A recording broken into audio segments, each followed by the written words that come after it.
Hello everybody, and once again welcome back to Financeable YouTube channel. Today's video I'm going to show you how you can trade future in Binance, so make sure you follow my step till the end. First of all, you need to click on futures just down below on the screen where you can see BTC USDT. You can click there and choose any coin for trading.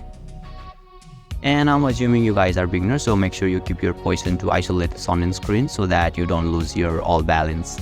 And keep your leverage 10x so that your amount be safe from liquidation. Now at right side you can see 0.00 USDT. Make sure you have a balance before trading. You can click on there and transfer it on your futures. And keep market as it is. Adjust the total percent of USDT for your trades on in the screen. Let's say 50%.